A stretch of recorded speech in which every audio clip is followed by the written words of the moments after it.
Hey everyone, this is Kevin Tanner coming to you with another review. Today we're going to be taking a look at the Micro Galaxy Squadron Grand Army of the Republic Battle Pack, Separatist Nightmare. We're going to take this out of the box and then we'll look at the packaging, we'll look at the vehicle itself, the accessories that come with it, we'll do some measurements, and then we'll do a comparison. Let's go ahead and take this out of the box and dive into the review. Alright, so let's go ahead and dive into the packaging here first. So we've got here is our Grand Army of the Republic Battle Pack. So you can see here we've got the LAT here inside. You got the Bark Speeder, you got the figure pack. It says Series 3 here, number 69. On the side of the box, you get a little bit of box art here, some pictures there. You get on the back here, you get a picture of the vehicle as well as all of the different features for what it can do. And then the 4 different variants that you can get that it comes in. Plows Bros, Chrome Bomber, the Separatist Nightmare, which we're looking at here, and the Coruscant Guard gunship. So that is the box. So then once you open it up, it does have a cardboard backing. So here is what the cardboard backing looks like.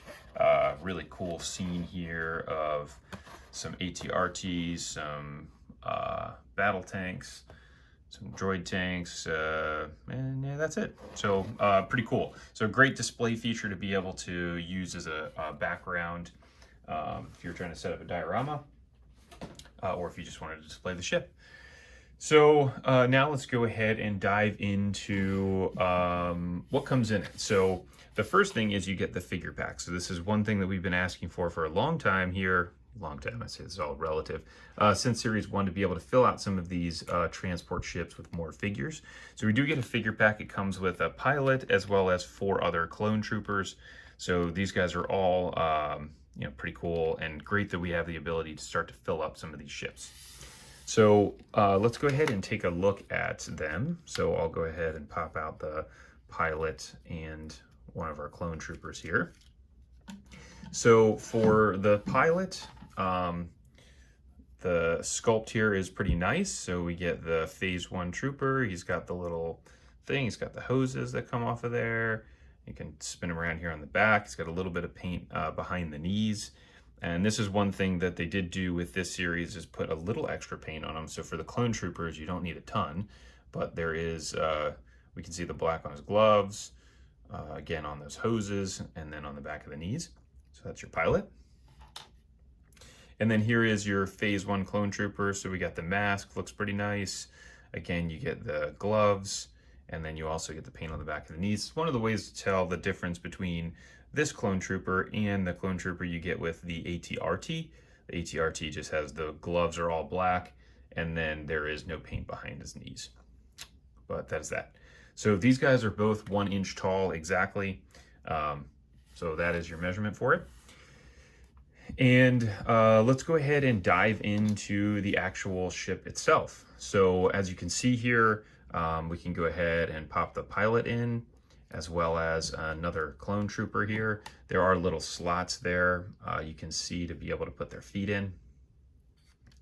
And so you can close the cockpit.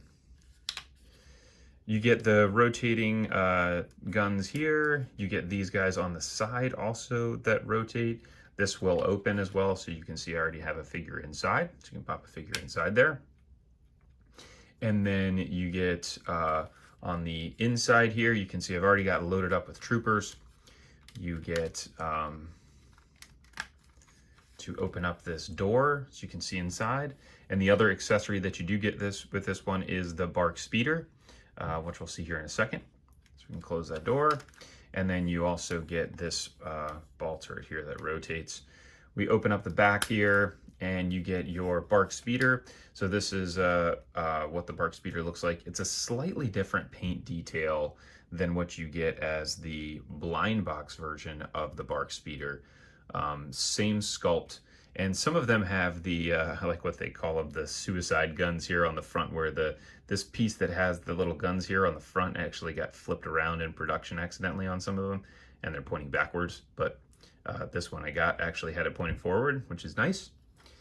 And then you got the little slot there that you can stick this on so it can stay inside of the vehicle. And then you also get this little thing here that rotates on the back.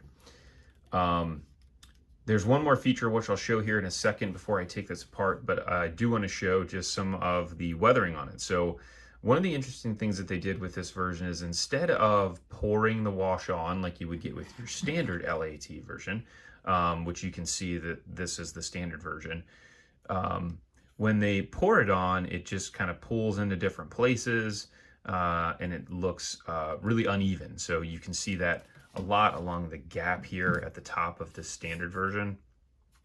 On this one, they brushed it on. So you can obviously see that it's brushed on. And it's quite a bit of variance in terms of how it looks. Like you can obviously, you can see the difference in the brushing on the this wing versus this one, that this one is much darker. So I like the idea with that, and I think it would be really cool if we could get the brush marks to go along the wing as if it was flying. That's really more of the way it would look than that it's just sitting on the ground like this and all of the dirt and grime and everything are just brushed down the side. So that is that on the wash. And then let me go ahead and pop this off here so we can see inside here on the top. We got these missiles, really cool gold paint. Gosh, I hope they use that somewhere else on other ships in hidden details because it looks really, really nice, especially relative to what we're getting with the other one. So then go ahead and pop this in here. And so if we look at this, the color scheme is awesome. I love the green color on this. And we obviously get our Separatist Nightmare logo, and that says Separatist Nightmare in the Star Wars language, Arabish. So the logo is the same on both sides. We do get the Republic logo on here as well. And I would say overall, I just love this ship. I can't get enough of them, to be honest. But some great details on here beyond the color difference here of it being green and the logo here on the side. It is the same as the standard version, and there's no added features or anything to it. So here is what it looks like relative to the standard version. You can see the markings on the wing on the standard release is just a little bit bigger with these details. So this line here is thicker, this part's bigger as well. The placement of the line that's on the wing here on the green one, you can see is just a little bit different. And so there's a small differences there in the color scheme and the paint, but otherwise the functionality of it is the same. So I want to show this also just compared to some other ships as well. Let me do a couple quick measurements for you, that way you know how big it is. So from wingtip to wingtip, it's about 9 inches wide. From front to back, I'll do it with the guns on it. It's about, gosh, it's kind of hard to do, but let's call it 8.5 inches. Without it, if you were looking just at the body of it, it's going to be 7 1/8. And one other thing actually about this that I think is pretty cool. So this little gun here is just it's just a ball and socket. So if you wanted to store this on your shelf and you keep running into an issue with the gun on the back, you can pop that out. So I've done that on a few of mine. I just pop that out and store it inside of the ship. That way I can display it a little bit easier.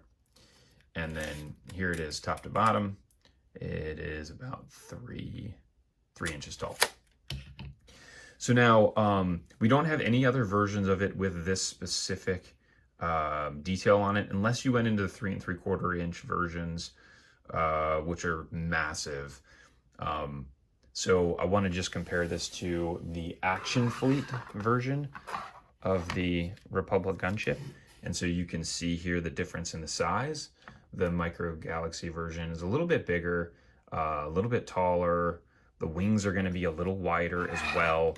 The paint scheme and the paint detail on the Action Fleet version is done really, really well, especially for it being done, around when it was. This one was done in the late 90s, early 2000s. So really, really good. And then we also have our Transformers crossover version. So this one is obviously Transformers. So it's the reason why we're going to see lots of different panel lines on it. The color scheme or paint scheme looks similar. It looks like maybe they flipped it a little bit. And then from a size perspective, front to back, Micro Galaxy version is a little bit bigger. Wingspan, Micro Galaxy version's a little bit bigger. And so that is that. Now, the other thing that's great about this is that you can load this up with a bunch of figures. So I do have a bunch of these, and I've got, you know, obviously the pilot, you've got the two guys in the turrets, fit two here inside of there as well, inside of the like cargo area or whatever. So that is that. If you liked the review, if you could please like and subscribe to the page. Also, if you go to the description, I've got a link to a Facebook page I run with some friends from all over the world. Other Micro Galaxy Squadron, Micro Machines, Action Fleet fans. It's a great community of collectors. Please feel free to come over and join us. And thanks for watching the review. If you have any questions or comments, feel free to leave them below.